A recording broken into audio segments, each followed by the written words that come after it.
Hello everyone, happy Friday. This is TRC Retro Programming once again. And today we're looking at Tales of Suburbia. So this is really shaping up into a professional level game. Something that you would pick up in the store at Radio Shack back in the 1980s, except this is better. um, because it's retro and it's home brewed. So um, what I'm trying to say is that, I was a video gamer for a long time after this computer came out. So I'm putting in things that I used, things that I learned from um, game systems other than computers, as well as computers and all kinds of stuff. So home brewing is always better. Not necessarily, but um, most of the time. And I'm trying to keep it retro though, so you can't really tell whether when this game was made. But anyways, forget the long introduction. I just want you guys to look at the disk directory. So it's not in order because I just did it like out of order. So I don't know if I can order these files. Um, I could transfer them to another disk image in order, and I think that's what I'm gonna do before I release this game. 'Cause it's almost done. I know I keep saying that. I've been saying that for about 2.5 years or 3 years. This has been the longest one I've ever worked on, and when I switched to disc, it just made things a lot easier. And so that's where I am right now. So I want to show you guys a few things about the game. But we're also going to look at the disk directory, okay? So we have, and my pointer is off. So I'm not even going to use it. Well, I have to use it. It's not going to, just try to follow along anyway. It's the screen capture is not right with this emulator. I'm just using Xbox screen capture, which is really crappy. So it has all kinds of problems. But level 1, level 2, level 3, level 4, and level 5. Those are the 5 game levels. Then we have something called template and reader. And these are not going to be part of the game. Those are just there to facilitate me as a programmer because I need to see into certain files. For example, the data files, we have map data, game data, and restore data, and there's going to be screen data, and I think that's it. But I need to look at the figures inside these data files, and you can't do that. So I had to develop a utility called Reader to read these files, and we're going to start there. I'm going to run Reader, and we're going to see what happens. So after you run the Reader, it wants to know the file name. We're going to start with what were they? They were now I can't remember what they were. Let's list the directory again. Okay, we have restore, game data, and map data. Okay, so let's start with restore. So you just put the file name in minus the extension because this is only for variable data files. I hit enter, and the only variable is 1. Okay, so I forgot what this component is in the game, the restore data. I forgot what that stands for. I'm gonna have to write down a list of these data files and what they mean because I'm even forgetting what this is for. I think this is for if it comes out a 1, then you've played the game before. and it will boot where, it'll load your save game. If it comes back as 0, then you've never played the game before and it starts a new game. So let's run the utility over again. And the next one I think was game data. Game data. Now, I don't know why this keeps happening. Whenever I run this, I end up with an out of string space error. And I was talking to Curtis about this, and here's what the program looks like, and I'm still having this problem here. It's not going to do anything at this point now because there's a corruption, and it won't save or load. But I could try clear 500 and try running it over. Let's see if that helps at all. Game data. I really just want to finish this game, honestly. And now we're getting figures, but now it's telling me there's an FC error in 11. I don't know what that's about. List 11. Okay, we need to get rid of that. Alright, let's run this over again. Let's close the locate. We're going to close file and run it over again. Game data should list a lot more figures than what it showed. So there we go. We got a whole string of figures there, but we can't see them. So I'm going to have to edit 11 and print. It's not there anymore. Edit 10 and print them side by side. So I'm going to renumber this whole program. Renum 101 because I had the 0 in there. So it's literally only 12 lines. Let me save this. Save reader because I made some changes. Now hopefully this will work right. Let's try game data again. I didn't spell it right. Game data. Data. And there are all the figures. And so they go from left to right, and then from left, and then it goes in rows. So I think I have a game saved or not. Yeah, I do. Okay, and what this tells me is that, as again, I don't have it written down, so I really need to make a list. But this 30 and negative 34 is the position of the player on the screen. So when you save the game, it saves your position.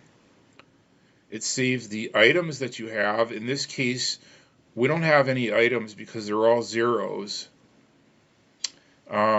Except for this one and this one, and I forgot what those are in this one. So I'm not really sure. But if I had items, these would be different numbers. They'd be anywhere from 0 means you don't have the item, 1 means you have the item, 2 means you use the item and you no longer have it. So anyway, that is specifically for reloading a save game. So we're going to run this over again, and we're going to put map data. And there are only 2 figures here. First one is which file we're using. So we have levels 1 through 5. That's what that means. So this means level 1, file equals 1. And the screen. So basically the file and then screen 1 through 4. Some of them have, usually 4 to 5 screens, something like that. So this, okay. Anyways, let's I'm gonna put let's check the memory. we're still where we're supposed to be. So Curtis was right about the string space thing. I'm going to have to leave the clear 500 up there, but we're good here. All right. I'm not going to go through the utility right now, how it works. If anybody's interested in it, I'll just put it I'll put it in the description, and you guys can use this if you want. It only works for variable data. If you want string data to read, then you would simply change input F here to F $, and print F $. These other F $signs are where you're able to enter the file name without the data extension. So it's pretty self-explanatory. Let's go through in the directory back again. So that takes care of the reader, the template. I didn't go through, but I went through levels 1 through 5 and data files that are on here. So let's, the template, we can run the template. Not run, we're going to load the template. I don't know what that is. This I do, but I haven't used it in a long time. And I think what this does is it allows me to adjust. It allows me to adjust.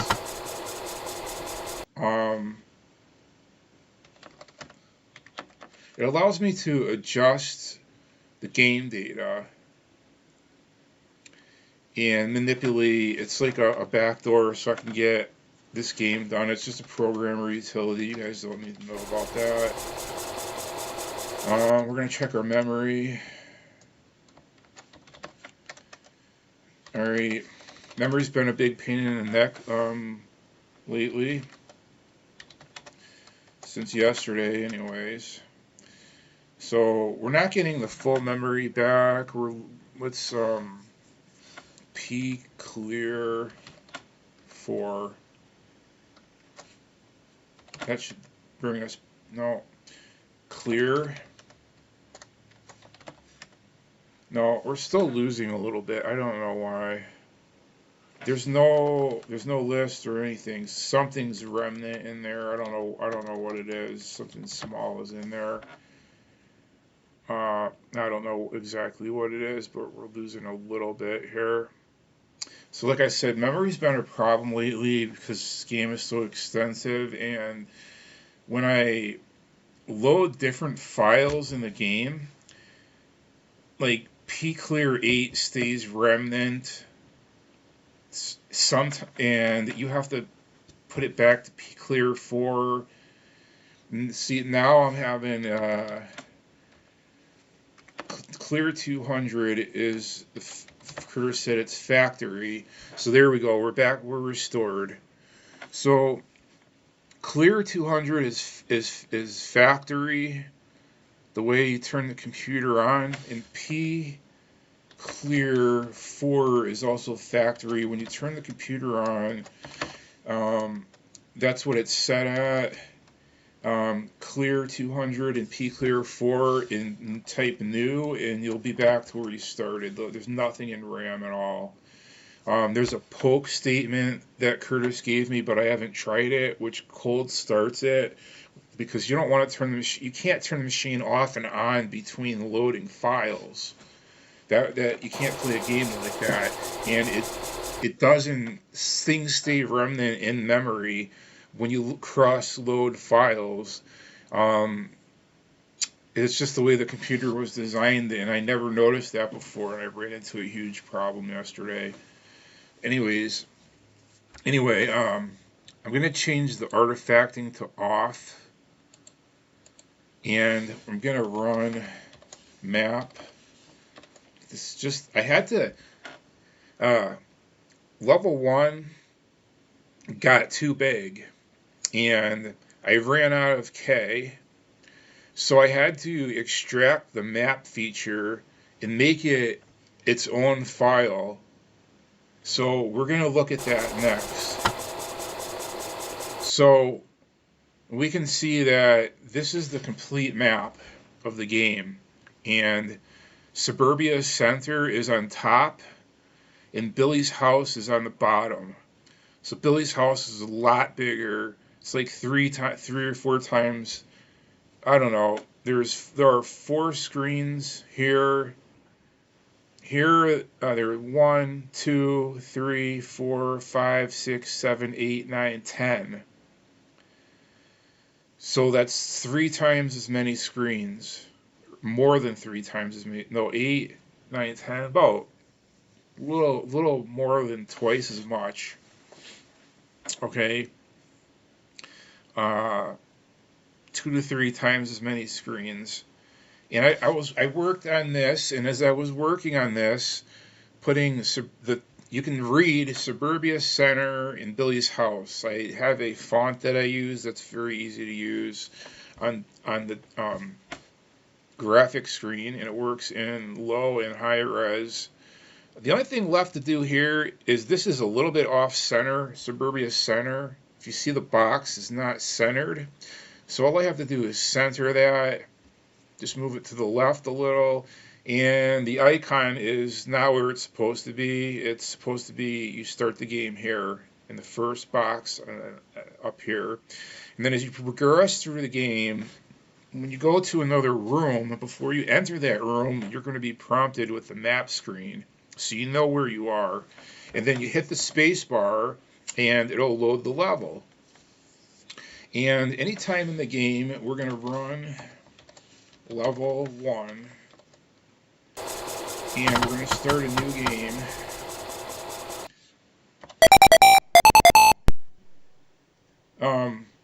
It tells you you're in town.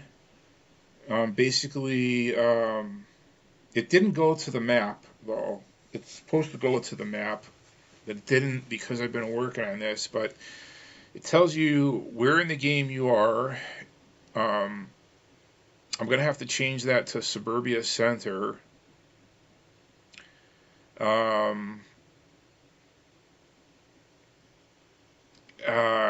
But you're in town.